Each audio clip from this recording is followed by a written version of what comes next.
പ്രിയമുള്ളവരെ നമസ്കാരം. ഒരുപാട് ആൾക്കാർ കമന്റ് ചോദിക്കുന്നുണ്ട്, 29-ാം തീയതി ആയല്ലോ, നമ്മളെ ജയൻ ചേട്ടന്റെ കാര്യങ്ങൾ എന്തായി, DNA ടെസ്റ്റ് നടത്തിയോ എന്ന് ഒരുപാട് ജയൻ ചേട്ടന്റെ ഒരു ഫാൻസ് മുഴുവൻ എല്ലാ വീഡിയോക്കും നമുക്ക് കമന്റ് അടിക്കുകയാണ്.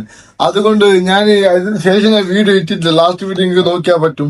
അതെന്ന് പറയുമ്പോഴത്തേക്ക് ഗവൺമെന്റ് ഉദ്യോഗസ്ഥൻ, അതായത് ഡേവിഡ് എന്നുള്ളൊരു ഗവൺമെന്റ് ഡോക്ടറാണ് ഇത് ചെയ്യാൻ പറഞ്ഞത്. അദ്ദേഹത്തിന് ക്രിസ്മസിന്റെ ഒരു ആവശ്യത്തിനും ബാക്കിയുള്ള ന്യൂ ഇയറിന്റെ ആവശ്യത്തിനും കുറച്ച് തിരക്കായത് അയാൾ ഞങ്ങൾ ചോദിച്ചു 6-ാം തീയതിക്ക് സംഭവം പറ്റുമോ എന്നൊക്കെ ചോദിച്ചു. അതുകൊണ്ട് 6-ാം തീയതിക്ക് ഒരു ഗവൺമെന്റ് ഉദ്യോഗസ്ഥർ ഇങ്ങനത്തെ റിക്വസ്റ്റ് ചെയ്യുമ്പോഴത്തേക്ക് പറ്റില്ലെന്ന് പറഞ്ഞിട്ടുണ്ട്. അങ്ങനെ കൊല്ലം കലക്ടർ പറഞ്ഞു അത് കുഴപ്പമില്ലെന്ന് പറഞ്ഞു. അത് 6-ാം തീയതി ചെയ്യാൻ പറഞ്ഞു. അത് പറയുമ്പോഴത്തേക്ക് എന്റെ അടുത്ത് വിളിച്ചു ചോദിച്ചു, എന്താ പറയുമ്പോഴത്തേക്ക് 6-ാം തീയതിക്ക് ചെയ്യാൻ പറ്റുമോ എന്നൊക്കെ ചോദിച്ചു. അങ്ങനെ പറയുമ്പോഴത്തേക്ക് 6-ാം തീയതിക്ക് മതി എന്ന് പറഞ്ഞു. പിന്നെ നമ്മൾ എന്ത് ചെയ്യാനാ, അതാണ് സംഭവം. പക്ഷെ ഒരുപാട് സന്തോഷമുള്ള കാര്യം എന്ന് പറയുമ്പോഴത്തേക്ക് നമ്മളെ ജയന്റെ മകൻ മുരളി ജയന്റെ ഒരുപാട് ഫ്രണ്ട്സ് ഉണ്ട്, ആൾക്കാർ ഒരുപാട് ഫ്രണ്ട്സ് ഉണ്ട്, ഒരുപാട് ഫാൻസ് ഉണ്ട്, നല്ലൊരു ബിഗ് ഫാൻസ് ആണ്.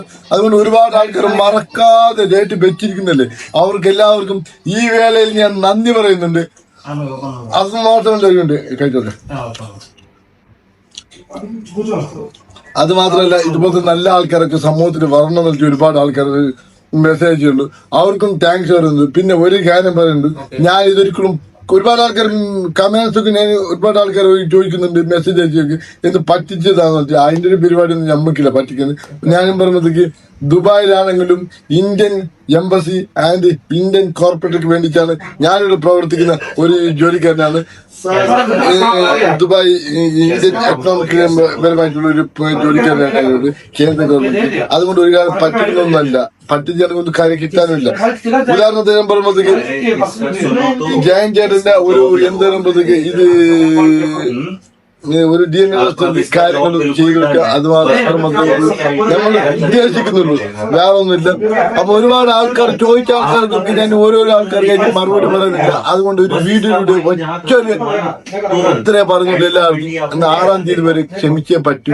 ഒരുപാട് ആൾക്കാർ പറയും. കാരണം പറയുമ്പോഴത്തേക്ക് കാരണം നമുക്ക് ഇയാള് ഒരു ഡേവിഡ് ജോൺ എന്നൊരാള് ക്രിസ്ത്യാനായി പോയി. അപ്പൊ ക്രിസ്ത്യാനി പറയുമ്പോഴത്തേക്ക് അയാൾക്ക് പറയുമ്പോഴത്തേക്ക് മൈസൂരിലാണ് പോയിട്ട് അയാളെ ഭാര്യ വീട്ടിലാണ് ക്രിസ്മസ് ആഘോഷവും കാര്യങ്ങളും അതിന്റെ കൂടെ ന്യൂ ഇയറും വരുന്നുണ്ട്. അപ്പൊ അവർക്ക് ജോബ് കംപ്ലീറ്റും കാര്യങ്ങളൊക്കെ ഉണ്ട്. ബാംഗ്ലൂരിൽ ഒരു ഗവൺമെന്റ് സർജറി ഡോക്ടറാണ്. അതുകൊണ്ട് പിന്നെ അയാൾ നേതൃത്വത്തില്ല. അപ്പോൾ ഒരുപാട് ആൾക്കാർ ചോദിക്കുന്നു എന്നിട്ട് കള്ളത്തരം വരും. ആ കള്ളത്തരം വരാതിരിക്കാൻ വേണ്ടിയാണ് ഇക്കാര്യം ഞാൻ ചെയ്തത്. അതുകൊണ്ട് എല്ലാവർക്കും ഇത് ജയിച്ചമാരിൽ ഞാൻ ആത്മാർത്ഥമായിട്ട് ക്ഷമ ചോദിക്കുന്നുണ്ട്. അതുകൊണ്ട് പിന്നെ ഇതിന്റെ കാര്യങ്ങളൊക്കെ ഈ മുരളി ചേട്ടൻ അറിയാം. ആരെങ്കിലും മുരളി ചേട്ടൻ അറിയുന്ന ആൾക്കാരെങ്കിൽ മുരളി ചേട്ടൻ ബന്ധപ്പെടുക. അത് നന്ദി, നമസ്കാരം. എല്ലാവരും സബ്സ്ക്രൈബ് ചെയ്യണം, ലൈക്ക് അടിക്കണം, കമന്റ് വിഷയങ്ങൾ അറിയിക്കണം.